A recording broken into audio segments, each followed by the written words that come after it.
Okay, let's get started. So we are very pleased to have Raphael Sorkin, who, as a happy coincidence, is associated with the Raman Research Institute, and also as another happy coincidence, his visit coincided with this workshop. So he agreed to talk about entanglement entropy. So initially, I thought he wanted to talk about some problems in economics, but this is probably a better idea that we hear about entanglement instead of file. Thanks. Well, as Anindo said, it's only by luck that my previously scheduled visit to Bangalore overlapped this meeting, and I was able to attend at least part of it. So I want to thank Anindo for inviting me. And also, this being the last talk of the meeting, on behalf of all of us, I want to thank Anindo especially for making the whole meeting happen and for creating such a welcoming and such a stimulating atmosphere for the meeting.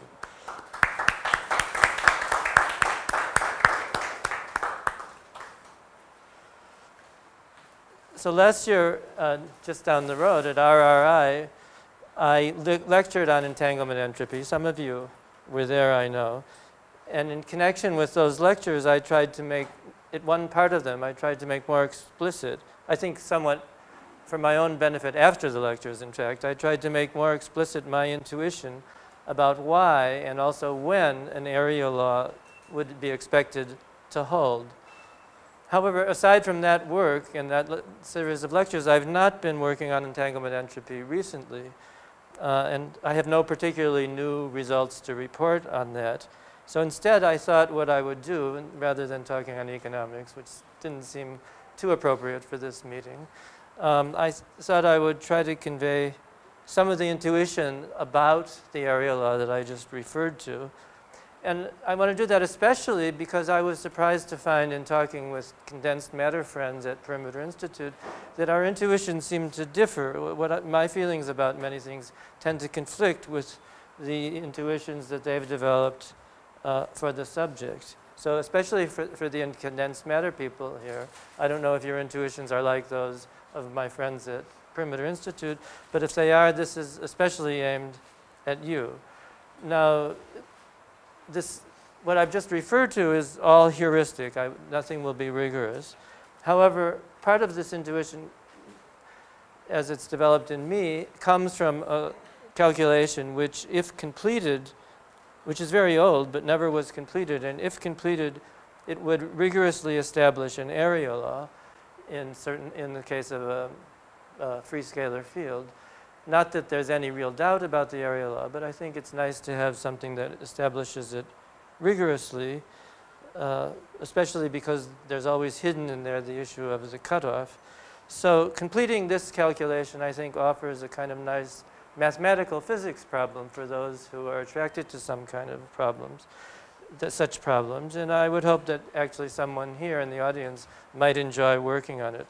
So that'll be the second part of my talk after discussing the heuristic derivation of the area law and conditions for it to hold. I'll present this, summarize the calculation, what remains as a problem of understanding better a certain integral operator. Now, originally, the title partly reflects the fact that I had no idea what I was going to talk about when Anindo first asked me, but I did think that I would throw out some stray thoughts relating to entanglement entropy and black holes and that kind of thing. But after I prepared the talk, I realized that there wouldn't be time for that. Nevertheless, I want to give you an outline of the talk as it would have been had there been time. And then the last 3 points, which are these, especially these stray thoughts, I invite you, if you're interested, you can ask me afterwards and I'll try to make sense of them. But here they'll just be headlines or titles. So the first talk will be why area law, this heuristic, and in particular, how it doesn't rely on having a gapped system, to use the language of condensed matter. That is one in which there's a non-zero mass.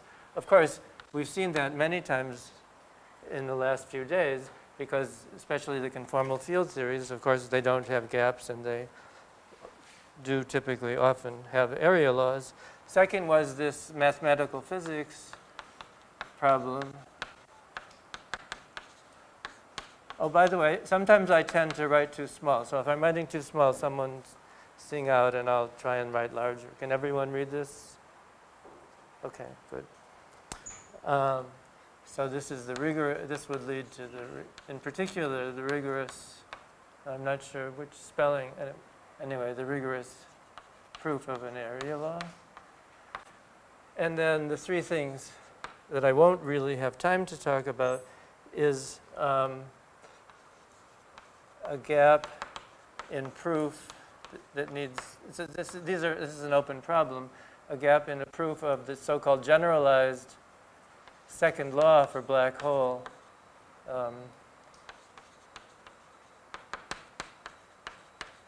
Thermodynamics or statistical mechanics that relies heavily, the proof relies very much on understanding entanglement entropy, or in thinking basically of the entropy of the matter involved as entanglement entropy, or at least having a significant, the component that belongs to the black hole has entanglement entropy. The second thing is this is QNM. It stands for quasi-normal modes. It's actually, now that I think about it, appropriate to have these because I noticed these are the Chandrasekhar lectures, and of course, one of the many things that he did was to analyze in great detail the quasi-normal modes of a rotating black hole that is occur. And I think a charged, no, not sure about the charged and rotating, but rotating and charged black holes, the so-called Reissner, Nordstrom, and Kerr black holes. So the idea is that these might, in some approximation, describe the degrees of freedom of the horizon if one chooses the appropriate boundary conditions at infinity. Okay. I mean, ask me any question, but don't ask me what I mean by these three things now. And then related somewhat to that is the possibility of a fractal structure of the horizon and its relation to its implications for entropy.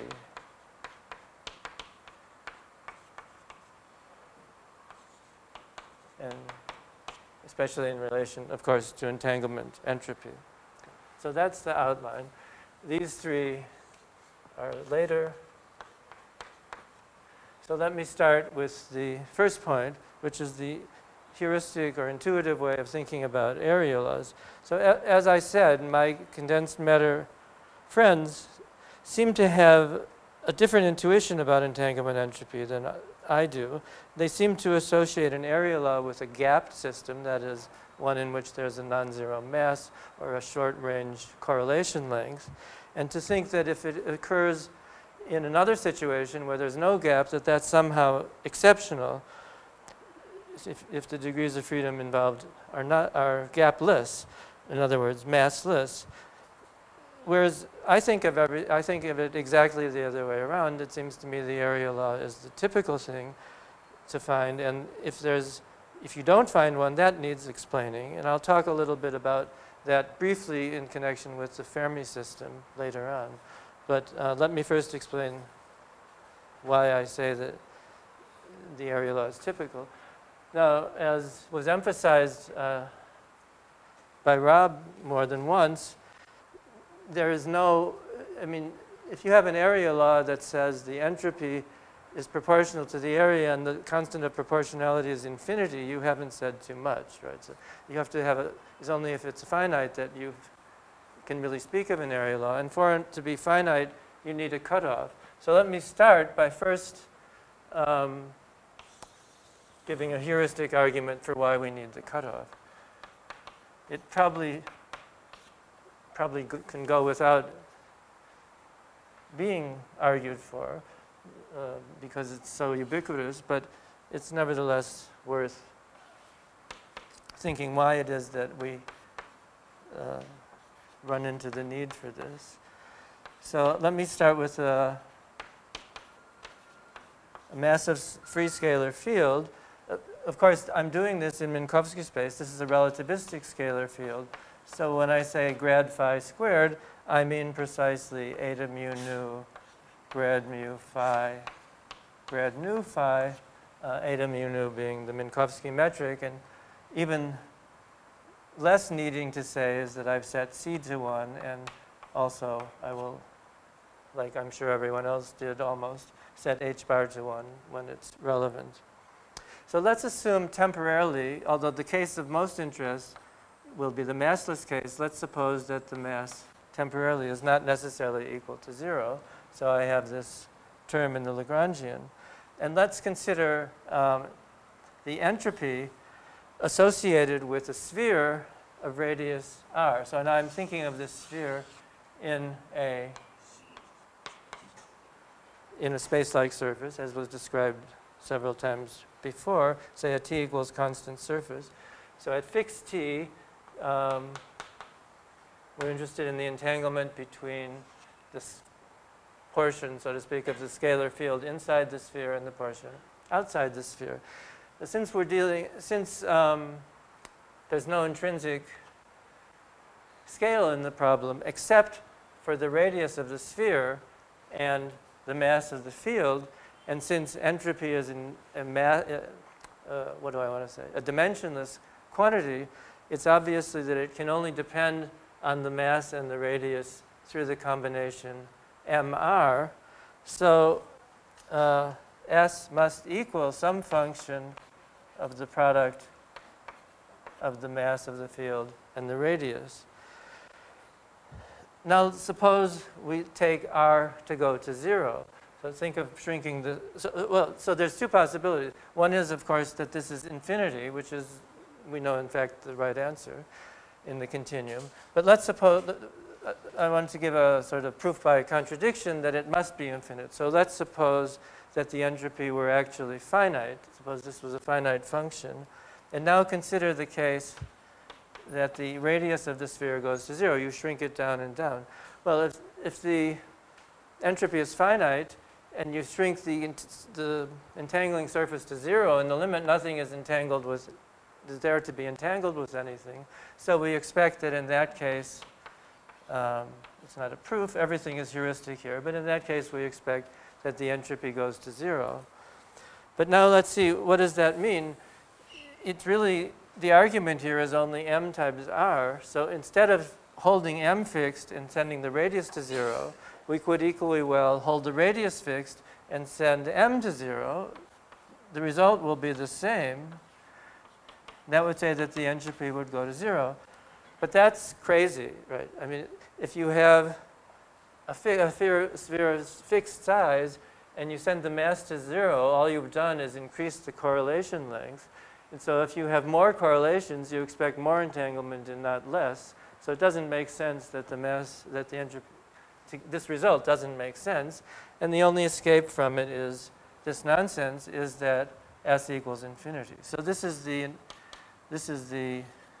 so S equals infinity. So this is the sort of heuristic derivation of why we get this divergence.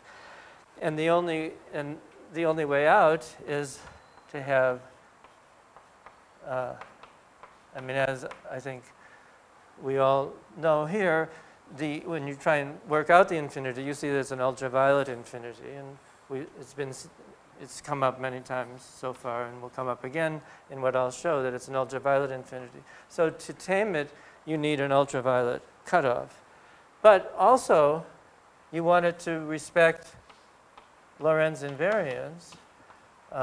Rob made a more eloquent explanation of why that's the case this morning than I could do, and I'll just refer you back to that. So, and point out how difficult it is to combine Lorentz invariance and with a cutoff. And I think this is one of the places in which the whole conceptual underpinning of entanglement entropy still remains fuzzy and could be cleared up. Nature presumably is providing for us an ultraviolet and Lorentz invariant cutoff, but we don't understand fully, or even perhaps for sure even have a glimmer of the right understanding of where it comes from. I would be remiss if I didn't say at this point that the only kind of cutoff known to me, which is Lorentz invariant, is that of causal sets, and it's one reason why I think would be why we're trying to understand entanglement entropy with that kind of cutoff. If it was another talk, I would describe to you some of the difficulties that arise when one does that. Why the work hasn't been finished already. Okay, so that's why we need a cutoff. Now, why would we expect an area law? So before going on to that, let me ask if there are any questions on what I just said.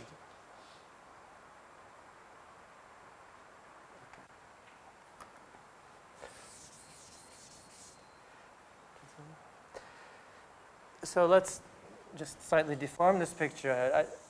Again, I'm drawing this, despite all my pleas for Lorentz invariance, I'm drawing this in a time equals constant surface, the same kind of pictures that Rob was drawing so much.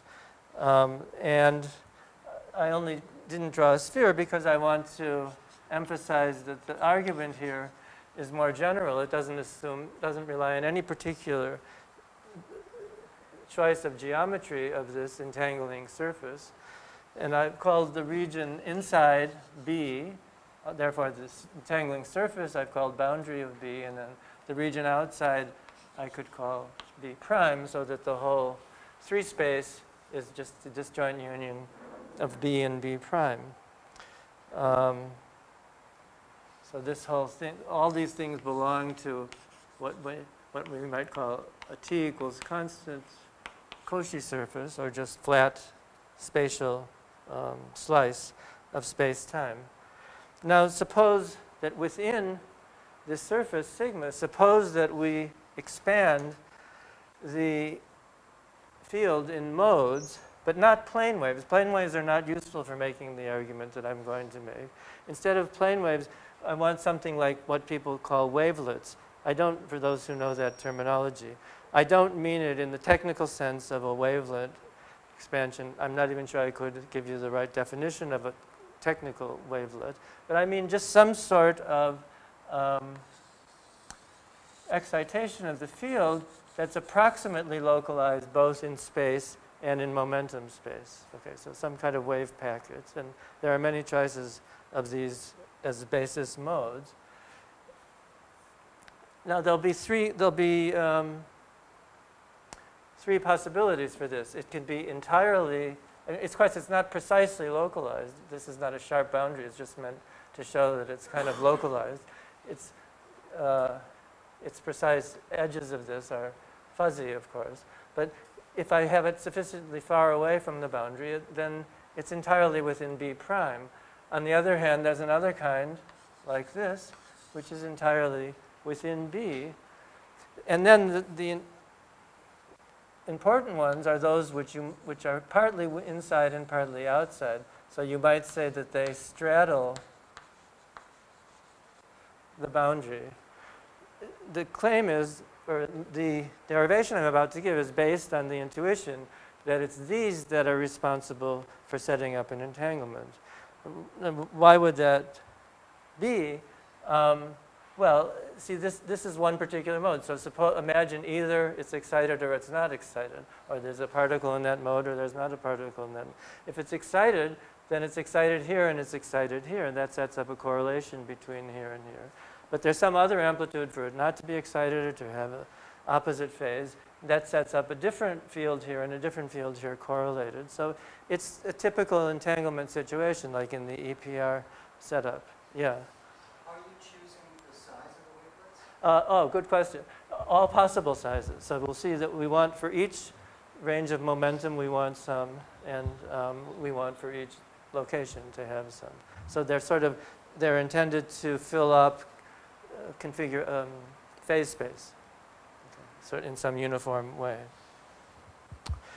Okay, so that if we go with that intuition, let's assume now, for a while, let's go back to the case of m equals 0. Otherwise, that'll bring in another effective infrared cutoff. I don't want that for now. So let's look at the case of m equals 0. So just to summarize what I said, we'll say it's plausible that each straddling mode, straddler contributes, not obviously exactly, but on the order of 1 bit of entropy. That'll be our assumption. Now if we want to count up the amount of entanglement entropy, we just have to count up the number of straddling modes. Okay. Now these modes are approximate, as I say, quasi-locally. With each one we associate an approximate location and an approximate wave vector k. And we just have to count the straddling modes, as I said. Now the wave vector k is associated with a wavelength, which obeys this familiar relation: 2 pi over lambda is equal to the norm, the magnitude of the wave vector k. Obviously, you don't have to take this 2 pi too seriously. I'm keeping it just for fun because the answer that it gives looks so perfectly matched to the black hole entropy. But that's just for my own amusement. So don't worry about the factors of order unity. So in a range, but now let's consider a range dv in space, d cubed v of space, and d cubed k in momentum space or wave number space. How many modes are in that range? Well, the usual well-known formula is that it's this over 2 pi cubed is the number of modes in that range, right? This is just saying that the density of modes in phase space, if you go back to undergraduate quantum mechanics, it's saying that the density of modes in phase space is just 1 over h, not h bar, but 1 over h cubed in 3 dimensions, 3 plus 1. And so this 2 pi is really h, Planck's constant, if you multiply and divide by h bar to get momentum. Anyway, this is a well-known formula. Now let's assume that, let me call V the volume of this region B, and let me call A the volume or the measure, the area of, of the boundary of the region B. Okay, so that's the area of the boundary. Now, where are these straddler modes? Well, where they are depends on their wavelength, but for any given wavelength, you're going to find them roughly within 1 lambda of the boundary, right? So they're roughly to be found within this thickened boundary. So let's count the number of straddlers. So we've just counted here the number of all the modes in a little bit of phase space. If we count the straddlers,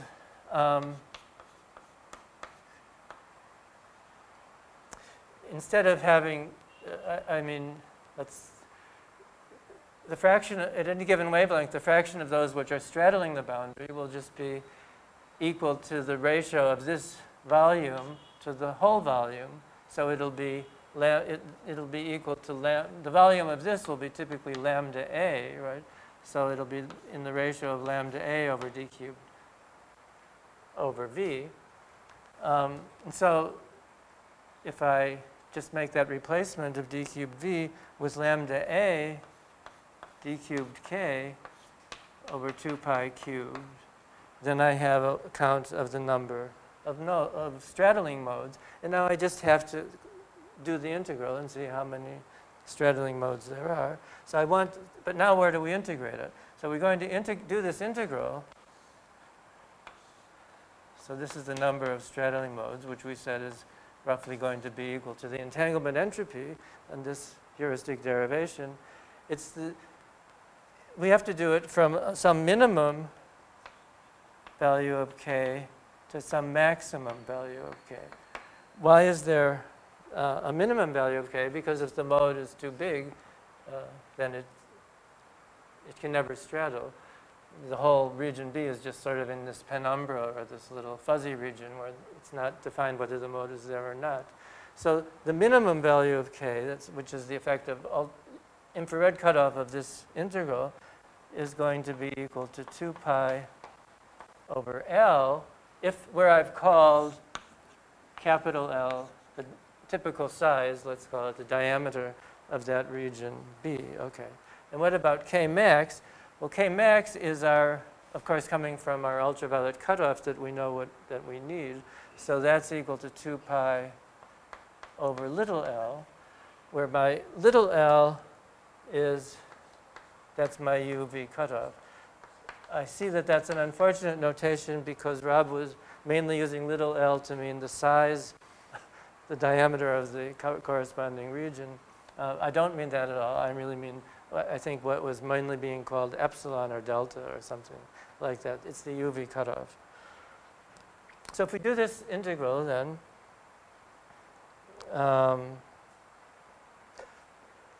d cubed k is just 2 pi, assuming that we're, sorry, in 3 plus 1, 4 pi k squared dk. You plug in, do the algebra, and you get that this integral equals a over pi times the integral of k dk between this k min and this k min. I mean, all I did was work out, and there's a, yeah, there's an a there. And that's equal, of course, a over 2 pi times k max squared minus k min squared, which is approximately equal to 2 pi a. I mean, when I plug in for k max, 2 pi over L and so on, it's approximately, I get 2 factors of 2 pi, so it's approximately equal to 2 pi a times 1 over L squared, the short distance cutoff, divided minus, sorry, 1 over L squared, where L is the diameter of the region. However, since did I not write, I meant to write this and didn't write it. In order for all these approximations to make sense, I need to assume that the wavelength is much shorter than, of course, the size of the diameter of the region, but also I need to assume that the wavelength is much shorter than the radius of curvature of the region. In other words, if this was a sphere, those would be the same thing, but in other words, I don't want the boundary to be too wiggly. I want it to be approximately straight on the scale of the wavelength lambda. Okay, so under those, so since we, why have I written? Well, I mean, this is true, but I guess I didn't need it to write the next thing that I was about to say, which is that since we certainly want that the short distance cutoff is much less than the wavelength lambda, and that's to be much less than L, we want that obviously that the short distance cutoff should be small compared to the size of the region. And so this is just approximately equal to 2 pi a over L squared, which is the familiar area law. Okay. Now this was 3 plus 1 dimension. If we were to do, so this was 3 plus 1 dimension. So let's look, where did it come from? The main thing was this integral here. So in 3 plus 1, we got this k dk. In 2 plus 1, we would get dk. And in 1 plus 1, we would get dk going down by a power of k each time, dk over k. So what would change is if we were doing, so this result was for 4 dimensions. If we were doing this in 3 dimensions, then we would get, instead of that, the area over 1 power of L, where area now really means the perimeter of the region. And if we were doing this in, so that's interesting. I mean, that's interesting, but not surprising. However, what's subtle is what's going to happen in 1 plus 1 dimension. If we do this in 1 plus 1 dimension, then we have this logarithmic this integrand, which is logarithmically divergent at both ends. And so it's going to lead to a result of, well, let me write it out explicitly, 1 over big L minus 1 over little l of dk over k, which is equal to log of big L over little l. This was in 1 plus 1 dimensions.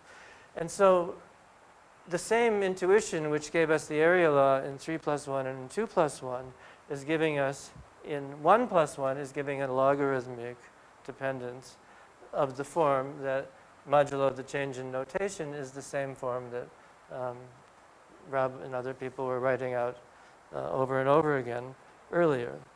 Okay? So that's the main, that's somehow the main derivation, at least for the massless case. But let's, for what's going to follow, I'll need also a heuristic result, an expectation of what we're going to find if the mass is not 0. So let's go back to that case for a second. So suppose now m squared is greater than 0. Then we expect, so what does that change? That m squared is some correlation length. That m is some correlation length, or m inverse is some correlation length. So we expect now that correlations can only go a distance 1 over m, no matter how big the mode is. So the ultraviolet, the infrared limit, instead of being 1 over L, will now produce a maximum wavelength of the order of 1 over m. If you like, this is h bar over mc, the Compton wavelength of the particle, so that now k min is now m instead of being, well, let's say it's of the order of m instead of being of the order of 1 over L, not 1 over L.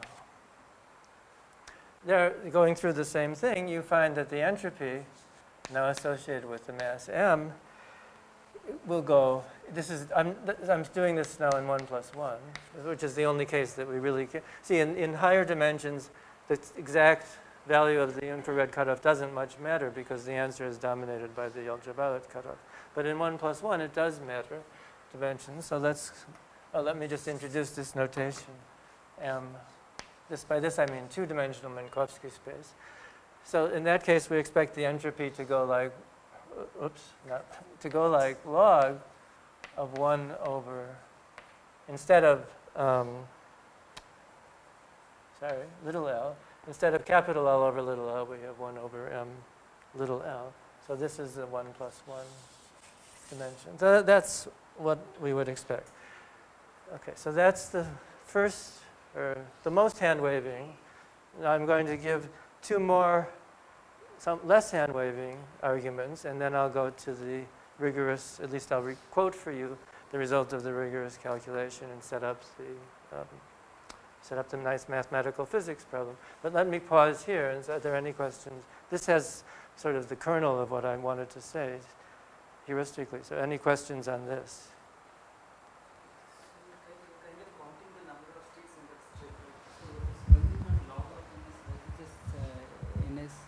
Oh, I see.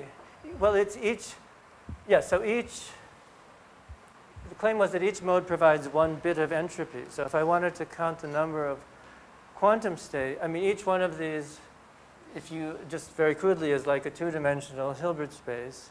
And I have the tensor product of all those Hilbert spaces. So it's actually the number of states would be e to the 2 to the whatever, to the number of these. So then when I take the log, it comes back to the number of these. So, other question? So, on the question, so is there actually a basis of localized states? There are many bases of quasi-localized states, yes. I don't know. Some of that goes back to von Neumann. In his book, he gives you a basis. But people have developed quite a lot of them. And the ones that I know that seem to be most practically used most in practice these days, other people may know more, but they're called wavelets. And I don't know, maybe you could give the exact definition of them. But there's different kinds, but the really good one is the derivation. Which has a scaling variant property. I see. You're not I'm not using this as purely hand waving yet. So I'm asking, like, your wavelet representation has fixed size, right? No, No, So it's scaling too. it's scaling too. No, that's crucial. It's scaling because see for each lambda, I mean I want them to fill up momentum space kind of uniformly. So that means that there should be a whole range of lambdas, and there should be, of course, of different sizes and a whole range of position, of course, of locations for the center of the mode. So these sound like the ones that I'm talking about. Okay. Okay. So the second, I haven't left myself a lot of room here, but so the second argument for the area law. So when you say excitations, how do you think about? You think of them on excitations on a ground? I mean. Yes. Yeah. I should have said that. Yeah. So I'm assuming that we're in the vacuum. We're computing this in the vacuum. We're computing the entanglement entropy in the vacuum, or some state sufficiently similar to the vacuum. Not, for example, a thermal state of very high energy. If I compute a state, if I were to work with a thermal state of very high energy that is sufficiently high that there were many, say, Planck quanta excited inside, then I would have a volume contribution coming from that just because it's a gas of radiation. And that would you get some combination of an area law and a volume law. And if the temperature becomes high enough or the radius of the region becomes large enough, then the volume law dominates. I think that's one of the things that condensed matter people have in mind a lot, and that's why they think that area laws are somehow exceptional. But when you're thinking quantum gravity, we're so close to the ground state compared to Planck energies that it doesn't make that much difference. So in fact, that's exactly what so that's a good transition to what I want to say next, which is I want to make a kind of Rindler argument for the area law again. So the Rindler, will be familiar to many people, but maybe not so much to the condensed matter. So this argument, you can see, was very general. There's a lot of hand waving, but there were no especially strong assumptions that I had to put in. Now I want to put in a relativistic theory. That's important that it be Lorentz invariant. The one I discussed here happened to be Lorentz invariant, but the nature of the argument didn't rely on it. This will rely on it.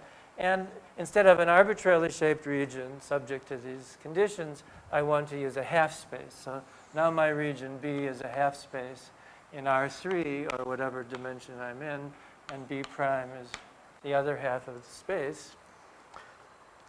I'll just draw a picture for those who are familiar with the Rindler coordinates.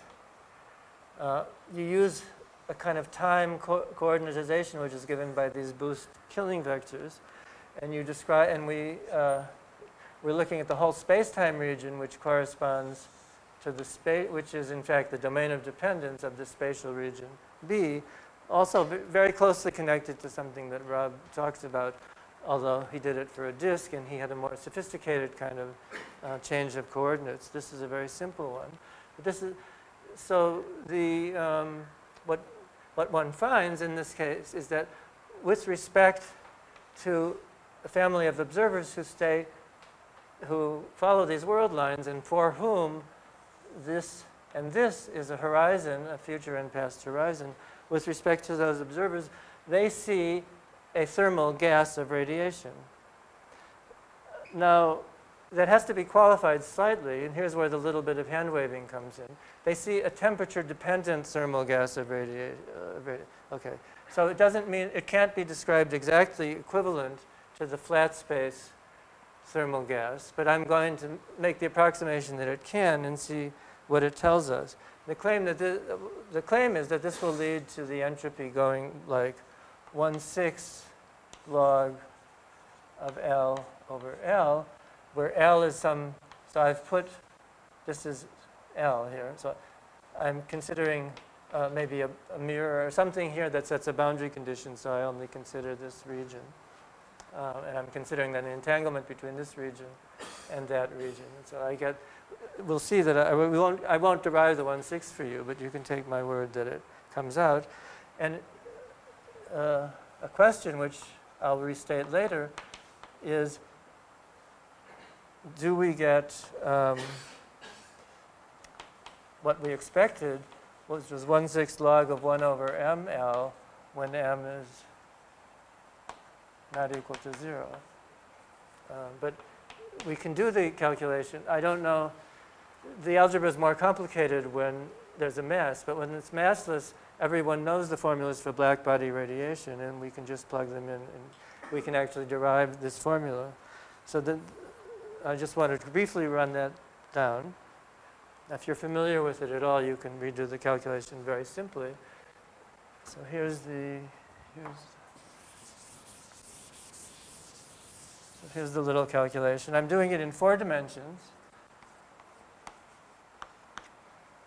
The temperature, this is this so-called acceleration or Unruh temperature, or it has different names, usually Unruh temperature. It's 1 over 2 pi times z, where z is the coordinate, which we think of as a kind of height, if you think of this as a gravitational field. So z is the coordinate running along this direction. So the temperature is inversely proportional to the distance to the horizon, and the coefficient turns out to be this. That's the local temperature. If it's a massless field, as we've assumed, then as you can look up, I mean, this is one of the first things you learn usually when you're studying quantum mechanics, is that the density, entropy density,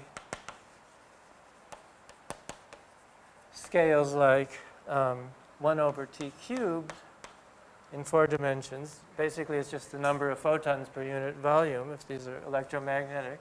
And that, because of this scaling law here, well, that part is not right. But the second part is right. Higher temperature, higher entropy density. It scales like t cubed, which goes like 1 over z cubed. And that means that if we integrate the entropy over the whole region between, so here's how I'm introducing the ultraviolet cutoff, sometimes called the brick wall. I'm only going from a distance little l to the horizon to this, where I've set the boundary condition, capital L, the other end of my region. So I get integral from L to L, A dz over z. I mean, this is the area, the transverse area, which I haven't bothered with, going in the directions x and y. And then I have, so this is the 3 volume, d cubed v, and this is the temperature, entropy density z cubed. And so I get, again, something scaling like a over L squared. Now, if I were to do this in 1 plus 1 dimension,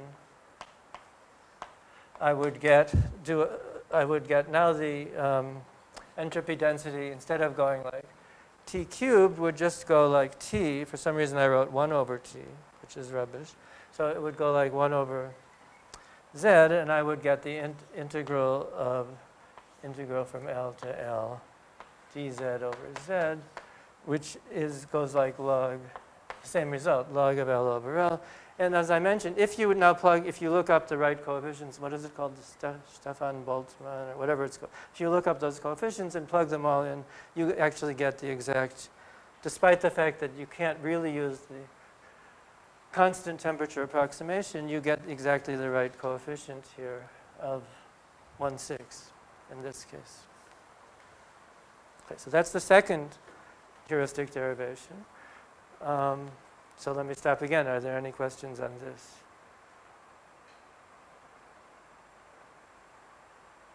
So the surface is only one of the Yeah, I mean, everything is to be extended by translation. This is just a section through it. So it's a half space, which goes from z equals 0 to z equals infinity, except that here I stopped it at z equals capital L. And it goes to all values of x and y if I use a Cartesian coordinate x, y, and z. So it's a wedge. It's a wedge like this, right? Except 1 dimension higher in space-time. Okay, so now, yeah. Oh, no, well, yes, good. So the analog of the stragglers would be these very short distance. I mean, all the modes, how can we say that? Yeah, I didn't emphasize. So if you, are familiar with the way that the quantum field theory and these Rindler coordinates works, each of these, when I said that this was a thermal state, it's literally a thermal state. So what one does is trace out the degrees of freedom belonging to the left-hand side of this diagram, and then you actually get some sort of density matrix, non-pure density matrix, very mixed density matrix, corresponding to the modes, corresponding to the field on this side. The way that comes about is that each of these modes, which I didn't even write down, but if you can use a certain appropriate set of modes, each one of them is actually coupled with something on the other side. So those are somehow the straddlers. And then you're tracing out the, right, so yeah, so it would be nice to make a closer connection with that intuition, but I haven't done that here. But so, yeah, so those modes are sort of paired. That's how the usual derivation goes. Okay, so now let me do the third derivation.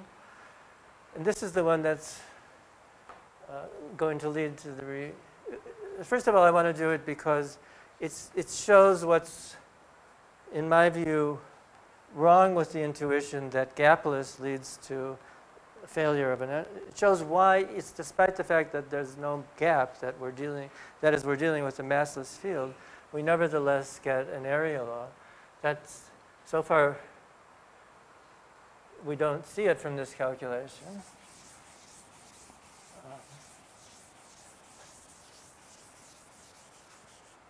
I guess we don't need this anymore.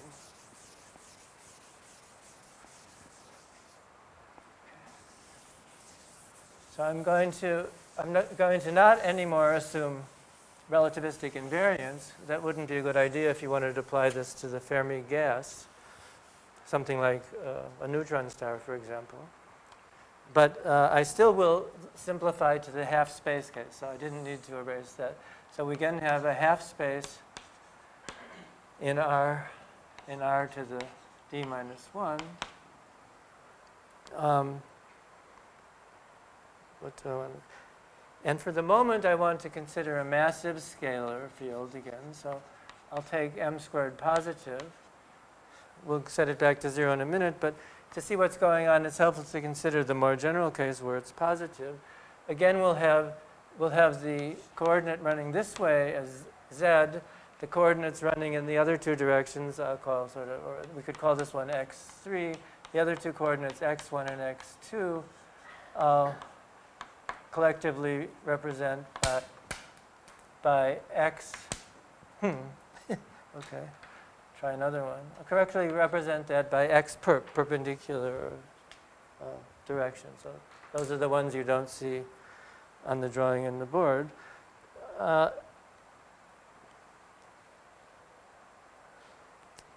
do I want to say? And I'm going to, because of this translation invariance that we have here, I'm going to resolve the field into modes that go like e to the I, k perpendicular, x perpendicular, right? Where by of course, k perpendicular, x perpendicular, I mean, if I write it out explicitly, k1, x1 plus k2, x2, but no k3, x3, that's the z direction, which we're keeping separate. So because of the translation variance, if you give it a little thought, it becomes obvious to you that this problem's corresponding to different values of k perpendicular completely decouple, and we just have to find the entanglement for each value of k perpendicular and then add up over, integrate it out over all the values of k perpendicular. So we get this produces a sum of 1 plus 1 dimensional problems. Now, what do these 1 plus 1 dimensional problems look like?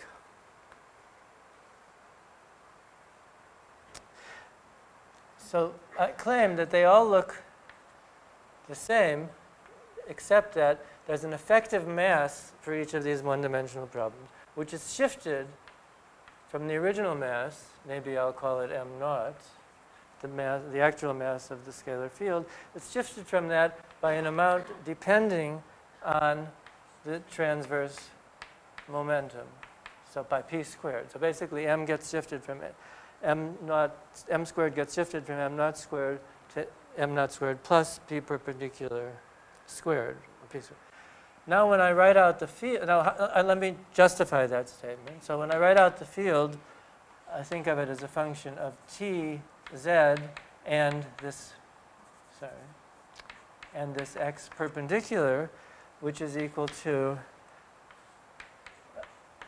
just an arbitrary function of f of t and z.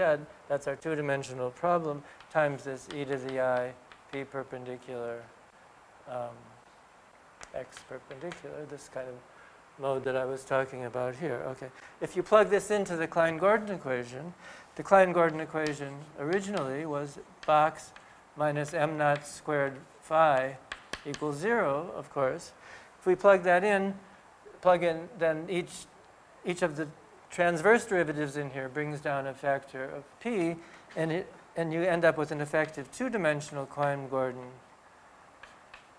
equation, df dt squared minus plus d squared f dz squared minus m naught squared as before, plus, this is from pulling down those p's from the exponent, p squared f equals 0. So you see that this effective 1 plus 1 dimensional problem looks exactly like the usual free massless scalar field, except that the mass m naught has been shifted in this way. So that's what I was claiming. But we've seen this before. We know what we expect the entropy to be. This means that this is just a massive field in 1 plus 1 dimension. And the heuristic argument told us that we expect to see that the entropy for corresponding to that transverse momentum p goes like 1 over L times the effective mass, which in this case is just p, the magnitude of p transverse, not because now I've set m naught back to 0. I just had it there so we could see what the effect of the transverse momentum was. And we also see that S goes to 0 for P, or I didn't point that out at the time, but it's sort of obvious that for wavelengths which are much shorter than the cutoff, they're not supposed to contribute, so we expect to get no entropy from those. So putting those two things together, we find that what we expect is that S is the integral over all these entropies of the one-dimensional problem. There'll be an area times d2p times this S of p. P stands here for p transverse, which is, this A is coming from doing the, just the counting of the transverse modes, the usual thing. And then that goes like A times the integral. Now it's important to put up the upper limit of the integral. The momentum cannot be greater than 1 over L log of 1 over LP. This P is the P, the magnitude of P transverse, which equals A over 4L squared.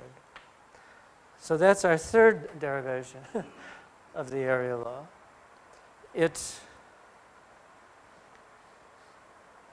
I've done it for two reasons. First of all, because it helps to explain a mystery, and second of all, because it sets up the exact calculation that I'm going to come to next. But let me first say what the mystery is that it helps to explain. Well, let me pause again, since this is another sort of unit of the talk. Are there any questions on this?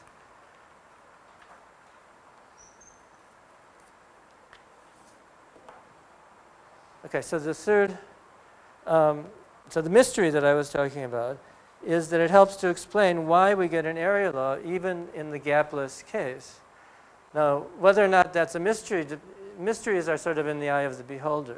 And in my eye, that wasn't a mystery. That's what that was the point of the first part of the talk. But to many people, it's a mystery. And if it seems to you a mystery, the answer is precisely coming from this. It's this shift in the mass, that even though overall you have a zero mass, when you resolve it into these transverse modes, you see that you get a sum of contributions, all of which have a non-zero mass, except for that one special one, which has no dependence whatsoever, completely translation invariant in the x1 and x2 directions. However, you can't, I think there's some sort of conservation of mystery. So to me, the result is not mysterious. But now there's another result, which to the people who think the first way is to be expected, but to me is a mystery. And that I want to say a little bit about. That's the case of the fermions. So suppose, we've been always talking about field theories near the vacuum, with the entanglement entropy computed in the vacuum or near to the vacuum, the ground state. But another possibility is to look at a state of a non-zero chemical potential. In other words, a finite density of fermions like you would find inside, well, if we have to, again, if we want to refer to Chandra, then it's like we should say a white dwarf, the degenerate electron gas inside the white dwarf, or degenerate neutron gas inside a neutron star. I would have expected, to be honest, you probably get an area law there, but you don't. You get a logarithmic correction. So in that case, you get a log a, or if you think of it in terms of a radius, like you get something like r squared log r, rather than just r squared. So how does that fit with all of this? That's somehow supposed to be the decisive counterexample that shows that all this intuition is wrong. So can we fit this into that intuition? I claim we can, but I'm going to have to, what shall I do?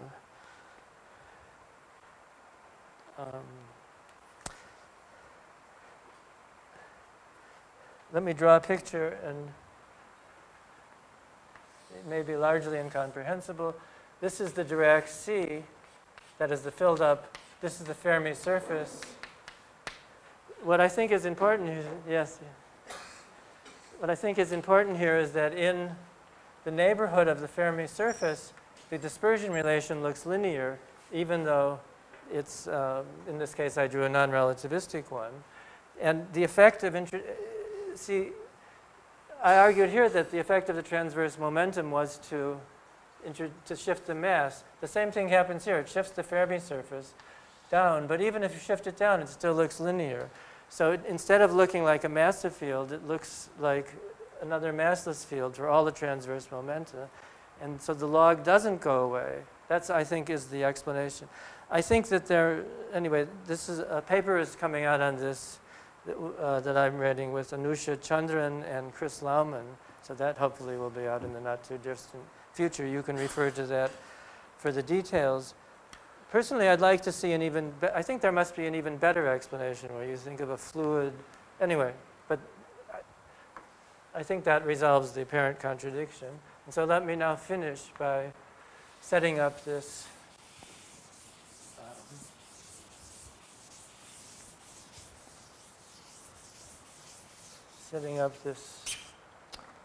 problem. So I want to give you an exact formula for the entanglement.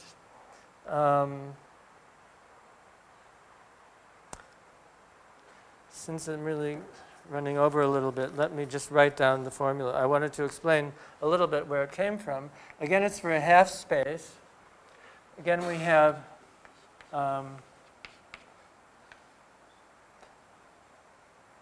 say U. Oh, no, actually I drew the half. I wanted to draw, not that it matters that much, but I wanted to draw the half space like this. X prime, and U. You have to diagonalize a certain integral operator. Those who heard my lectures last year will know what this is all about if you happen to remember them.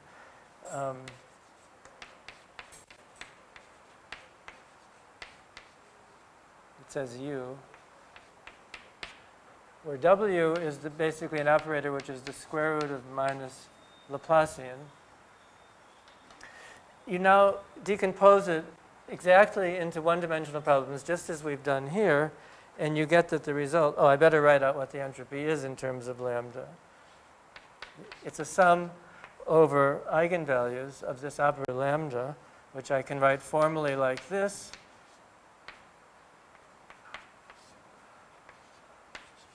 Log of the same thing, the square root of lambda plus 1 over 2, minus the same thing with its sign change, lambda plus 1 minus 1 over 2, log of the same thing.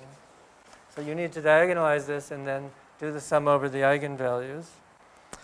If you formally decompose it, it decomposes into one-dimensional problems as before, and the result is that S is equal to the area over 2 pi times the integral from 0 to infinity of xi dxi sigma of xi, where I've put a cutoff. I didn't say, if you didn't put the cutoff, you'd get an infinite answer here, of course. I've put the cutoff by changing this integral from letting this point u not quite come up to the bounding plane, but letting u sub z have to be less than minus L. That's how we'll put in the cutoff. And then the value, the integral operator that you have to diagonalize in 1 plus 1 dimension is this integral operator. So this is the key thing. If you want to go home and think about it, it looks like this. Z prime is equal to 1 over pi squared. I wouldn't absolutely vouch for the 1 over pi squared. Minus infinity to minus, this is the Bessel function, z minus u, and then u minus k1 of u minus z prime over u minus z prime. So this is the key. You diagonalize this operator. It looks like it has singularities, but you see because of the cutoff here, you don't have to worry about the singularity. This is really just the entropy for a massive scalar field where the mass is given by the relation C equals ML. We know, so the mathematical physics problem is then to analyze this integral operator. One knows from general theorems that the lambda, the spectrum of this operator, is discrete. It accumulates at 0 near lambda equals 0. If you trace this, if you think a little bit about this formula, just plug in lambda near 0, you see, or lambda equals 0, you see you get no contribution from the entropy. So now here are the following problems and sort of conjectures. So the open questions are: 1, prove that lambda n decreases to 0 fast enough so that the sum, that is this entropy, S, or what I called sigma, did I give it a name? I didn't even give it a name. I'll just call it S now. That this S of C is finite. See, it's a sum over these eigenvalues. So first of all, it needs to be finite. Second of all, prove that this entropy, which is finite, I've changed its name to S of C, goes to 0 exponentially as C goes to infinity. That shouldn't be hard. Then you want to prove that S of C does what we expect. It goes like C log of 1 over some constant, C log 1 over xi, find the constant. And then finally, evaluate integral xi dxi S of xi to get the entanglement entropy, to get the coefficient of A over L squared in the entanglement entropy for this particular cutoff. I had 2 more problems, but since it's so late, I'm going to not even talk about them.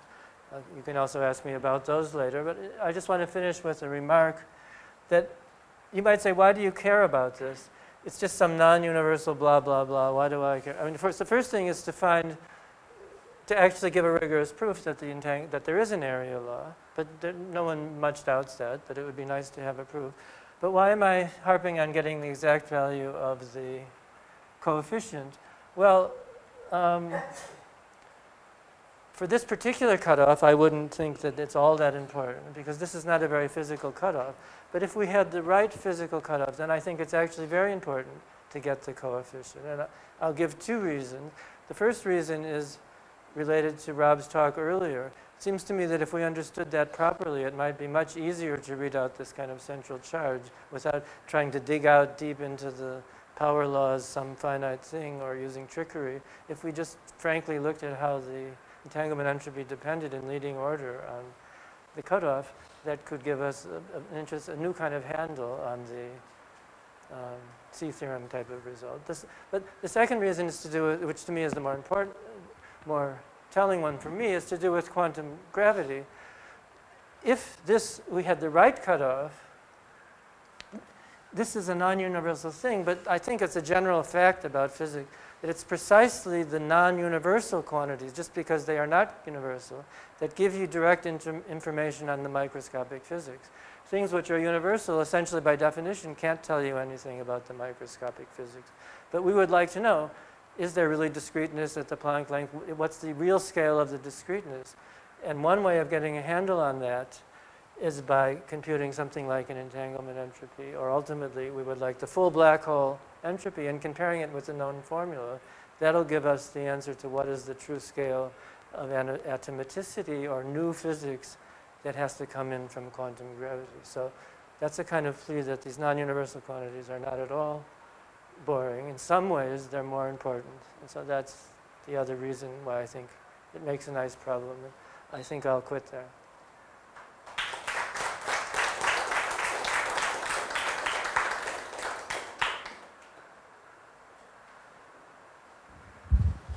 Are there any questions? Sorry, I didn't understand the very last thing you said right now. Is it taken that the entanglement entropy that must get a handle on the level at which discreteness occurs in quantum gravity, or is that? Yes. But it. Well, the statement was, yes, that was basically the idea. The actual statement I said had to do with the full black hole entropy, which in some of these other things I didn't talk about, one can imagine perhaps is entanglement, or perhaps it's something different. May not be true, right? It may be the full black hole entropy may be an entropy which involves many other degrees of freedom that are not visible within semi-classical gravity at all. I mean, in the string theory calculations of entropy, the entropy of the gas of gravitons comes as an order 1 correction to the black hole entropy, which is an entropy of some other fine-grained degrees of freedom. So it may not be that the black hole. No, but I wasn't trying to say that it all came from entanglement. I was trying to say that these non-universal quantities are in some way the most important ones. If you could carry out your string theory calculations for a Schwarzschild black hole, or if we can carry it out for causal sets, and we can get the value of the coefficient and then compare that with the 1 over 4g coefficient that we know to be correct for the black hole entropy, then we will get direct information on the parameters of that deeper theory. That's what I'm saying. I see. Just one small, just one final small comment. I think some calculations, perhaps even done by Rob and others, talked about how this might just end up renormalizing the effective G Newton. So I think Rob was one of the people who worked. Yeah, I think that the original suggestion I think came from Lenny Susskind and Thorlasius, I think. Yes. So in that case, this would really be something that's that's telling us something about the. It would really be what the UV divergence tells us. No, I don't agree with that, because you might be able to. I mean, even if that's true, and that's one possible resolution of this so-called species number problem, and I think it's probably right. But there, people who work on it and think very hard about it, like Aaron Wall, for example, are trying to show it field by field that it works, and they're having trouble with gauge fields. So I'm not sure whether in the end of the day that's correct or not, but I tend to think it should be correct. I don't know what are these problems exactly, but let's suppose it's correct, but you can imagine doing the calculation in the microscopic setting in the UV theory. So what you would get is information on the bare parameters, not information on the renormalized parameters.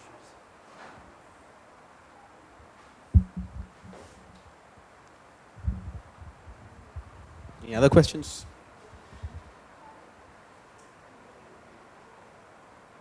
Okay, so let's thank Rafael for a very inspiring talk.